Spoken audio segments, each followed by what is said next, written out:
Avoir de bonnes relations avec les gens, c'est très, très, très important. Mais c'est très important surtout dans le milieu professionnel. C'est important pour nos carrières. C'est important pour nous. Là, maintenant, on s'intéresse à nous. D'accord? Bonjour, je m'appelle Mila Kim. Et ici, tu es dans un endroit où on discute pour devenir la meilleure version de soi. On travaille ensemble, on discute d'égal à égal. Si c'est ton but, tu es au bon endroit. N'hésite pas à t'abonner. Nous sommes en train de te parler de ces choses qui vont nous aider à travailler plus intelligemment, sans pour autant travailler de manière plus laborieuse, mais pour avoir peut-être des meilleurs résultats. C'est une capsule de 10 jours, on l'a commencé, c'est le 3e jour aujourd'hui. Autre chose que tu dois savoir, nous sommes au mois d'octobre, donc si tu me vois pop-pop sur ton mur à chaque fois, c'est pas pour rien, c'est pas une vidéo que tu as déjà regardée, clique, parce que j'ai décidé que j'allais vous offrir une vidéo chaque jour durant ce mois d'octobre. Pourquoi? Parce que c'est le mois de mon anniversaire. Voilà, c'est le mois de mon anniversaire et j'ai décidé de t'offrir ce cadeau. Alors, on dirait qu'il est en train de pleuvoir.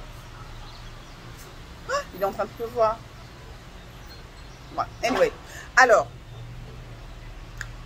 pourquoi est-ce que c'est important d'avoir de bonnes... Non, c'est important d'avoir de bonnes relations dans nos entreprises, dans le lieu où on travaille, partout d'ailleurs. Mais là, on parle plus du professionnel ou du monde des affaires. Mais moi, je vais plus parler du professionnel. C'est là où j'ai beaucoup plus d'expérience, j'estime, que le monde des affaires, où je me suis plusieurs fois essayée.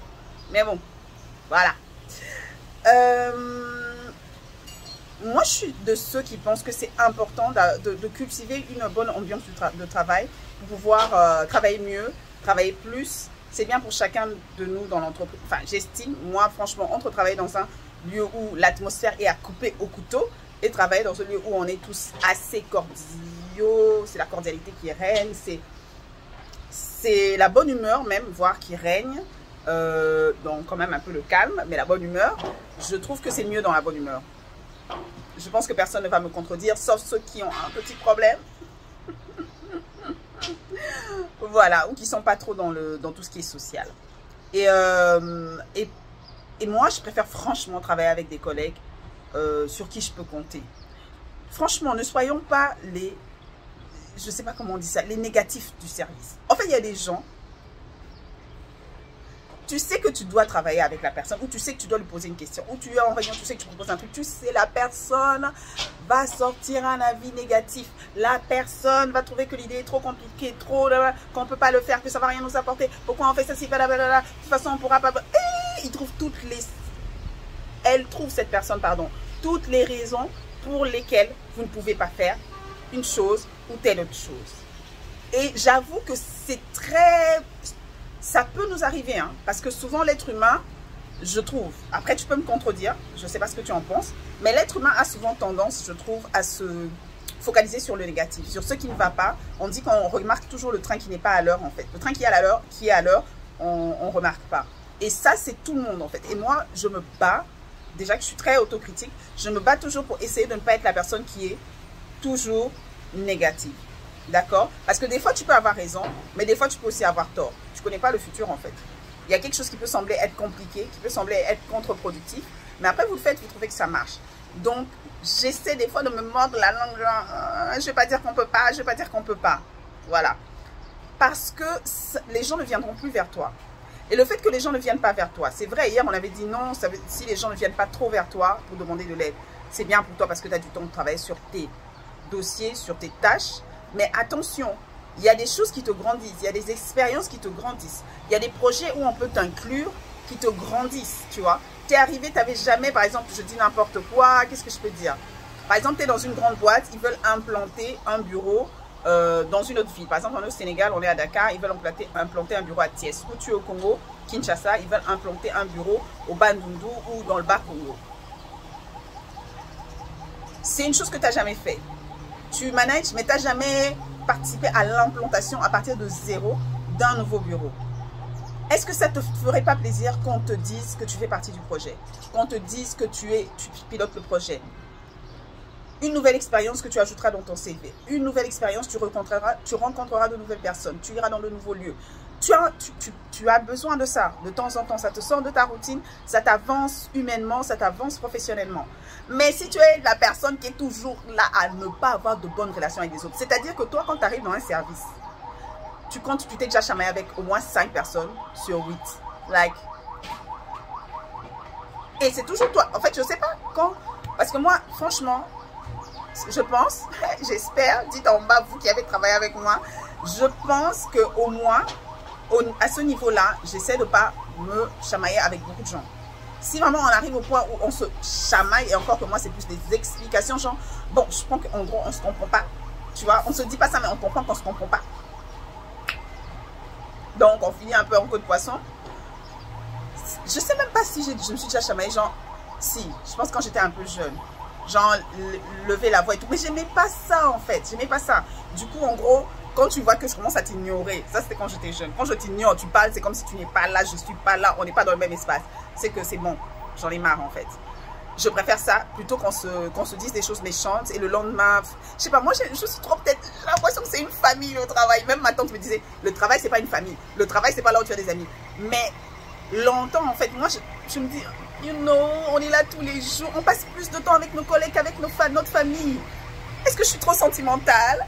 Donc, j'ai pas envie de te dire des choses. Après, le lendemain, quand je te verrai, je peux même pas te sourire. Je peux même pas te demander comment va ta femme, comment va ton enfant, sans que je me sente mal parce que je t'ai dit un truc mal hier. Et si ça arrive, si je l'ai pas fait, franchement, écoute, écris-moi en commentaire.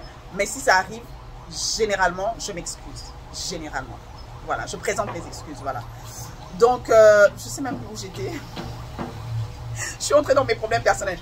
Non, mais sérieusement, j'estime que ça t'avance en fait, que tu ne te sois pas chamaillé avec les gens et qu'on dise, ouais, Mila je veux que Mila participe à ce projet.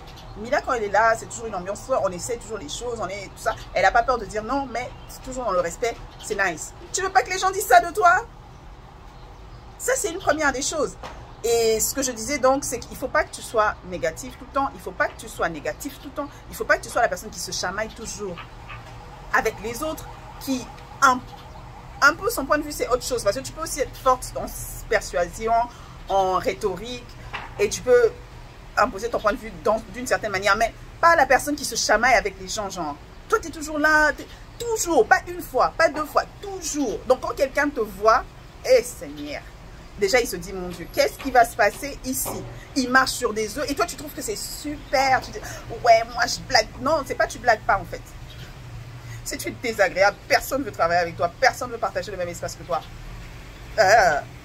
Comme dit ma maman, elle est vilaine. Je dis maman, mais elle est belle. Elle dit non, non, non, non, non. Quand quelqu'un a un mauvais comportement comme ça, elle en devient vilaine. Elle est vilaine. il est vilain. Un vilain garçon comme ça. Mauvais comportement. Ça, c'est ma maman. Mais franchement, tu vois, comporte-toi bien. Tu vas être inclus dans des projets. Tu vas être proposé pour des promotions dans les lieux où tu n'as pas besoin de passer par des tests pour des promotions. Quand quelqu'un te voit, même quand tu passes le test, souvent c'est les gens de la boîte. Et quand ils te voient, c'est vrai qu'ils te testent par rapport à ton expérience, même pas par rapport à ton expérience, par rapport à tes réponses au test. Mais souvent, comme disait un de mes anciens chefs, un choix est toujours subjectif. Et l'un des points qui va un peu, c'est ton comportement pendant le test, mais pendant l'examen, entre guillemets. Oh, ce mot m'a échappé.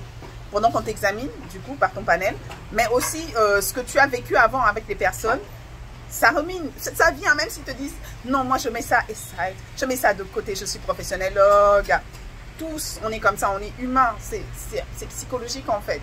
Imagine si tu avais lavé la personne d'insultes il y a des années, maintenant la personne est dans le panel qui doit te recruter pour un autre poste. Et soyons agréables.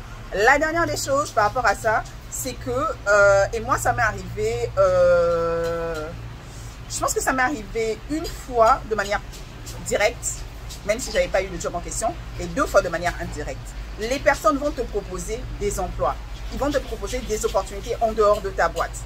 Moi j'ai déjà eu, alors que j'étais dans un syndicat s'il te plaît, et on n'était pas un syndicat gnangnan, genre on avait obtenu une augmentation, c'était une sérieuse augmentation, c'était pas vos 2%, 3%.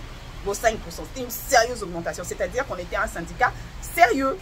Mais tu peux être un syndicaliste sérieux tout en étant courtois, cordial, parce qu'on est adulte. Et j'étais tellement courtoise et adulte, j'estime, en tout cas, la personne en question va se reconnaître. Si tu passes par là, laisse en commentaire si c'était pour ça. Mais à un moment donné, la personne m'a dit, voilà, en gros, au long terme, la boîte, elle est fermée. Au long terme. Mais lui, il le savait. Je pense que nous, on ne le savait pas encore. Tu vois, on se disait, ça va pas fermer, ça va changer de structure, mais ça va pas fermer. Et en gros, ça n'a pas fermé, mais ça a vraiment changé. Beaucoup de gens ont quitté la boîte, en fait. Et du coup, la personne m'a proposé un autre emploi, en fait. Elle a dit, est-ce que tu peux contacter telle personne, parce que je connais telle boîte qui va ouvrir, ils ont besoin de ton genre de profil. Contacte-les. Malheureusement, ça n'avait pas abouti parce que je crois qu'ils étaient encore très tôt dans leur démarche de recrutement. D'ailleurs, après, ils m'avaient recontacté alors que je travaille déjà là où je travaille maintenant. Mais ils n'avaient pas assez d'argent. Donc, je n'ai pas accepté le job. Bon, pas assez d'argent à mettre pour payer la personne que j'étais en ce temps-là, en tout cas. Mais tu vois, ça m'a vraiment touchée. Je me suis dit, ah, si vraiment un chef dans une boîte où tu es syndicaliste te propose quelque chose comme ça, c'est-à-dire la personne non seulement donne de la valeur à ton travail, mais elle pense vraiment que c'est quelqu'un qui va aller représenter et sa boîte actuelle et son pays à l'extérieur et bien les représenter en fait. Moi, ça m'a touchée en fait, ça m'a vraiment touchée. Ouais, ça m'a vraiment touchée. Et d'ailleurs, après, quand j'ai quitté la boîte pour aller dans une autre boîte, c'était comme ça. C'était tellement facile quand je suis allée. C'était tellement facile. Et pourtant, je devais le faire rapidement et quitter le pays rapidement. Mais ils étaient là, ils étaient, non, c'est bon, fais ça, fais ça. Et tu vois, c'est là où les bonnes relations marchent. Les gens de l'administration, elles n'étaient pas obligées de me dire, écris comme ça, fais comme ça, et ça va marcher. En fait, le chef, déjà, il a proposé, fais ça. Mon chef, premier chef, manager direct, il m'a dit, ok, va voir le big chef, dis-lui, et tu vas voir. Et tout. S'il complique, tu reviens. Tu vois, parce que tu as de bonnes relations. Et je vais voir le big chef en question dont je parlais. Et il me dit, ok, on va faire ça comme ça, comme ça, comme ça. Comme ça, tu seras capable de partir rapidement. Dis à la dame de l'administration ceci, ceci. Et la dame de l'administration, on n'était pas amis. Mais on se disait toujours bonjour, toujours des sourires, toujours des comment ça va et tout. Cordial. Elle me voit dire, il n'y a pas de problème. Tac, tac, tac, tac, tac. On finit. Ils ont même fait une petite fête pour moi et tout. C'est comme ça, en fait. Tu quittes l'endroit. C'est pas que tu n'as jamais eu de problème avec les gens. Mais tu as de bonnes relations avec les gens, d'accord? Maintenant, il y a des gens avec qui tu auras plus de meilleures relations et à d'autres où tu auras de... Ça sera plus que bonjour, bonjour, ça va. Mais au moins, tu essaies d'être cordial avec le plus de gens possible dans le max de cas possible. Et n'oublie pas, tu as toujours aussi tes personnes, d'accord? Mais tes personnes, là, il ne faut pas que ça embrouille ton travail. On va voir ça après. Il faut aussi choisir tes combats, choisir tes alliés. Mais privilégie la paix avec tous, comme dit la Bible, d'accord?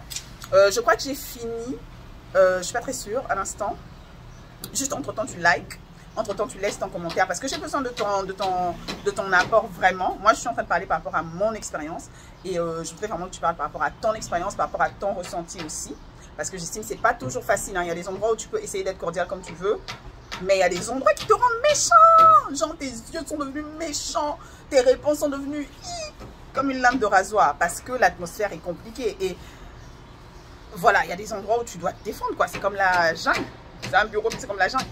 Mais je crois qu'on peut toujours chercher à être en paix avec tous. Vraiment, ça nous profite. Moi, il y a des gens, je sais que s'il y a des offres d'emploi, là où je travaille, je sais déjà à qui je peux proposer. Je sais déjà à qui je ne peux pas proposer. Il y a des gens, ils veulent même te proposer ça, mais ils se disent que, hey, tu vas aller gâter le coin là-bas. Ils ne te proposent pas. Bon, bref, je m'arrête là. On se voit demain. Like, abonne-toi et envoie la vidéo à quelqu'un qui en a besoin. On fait ça. Bye bye.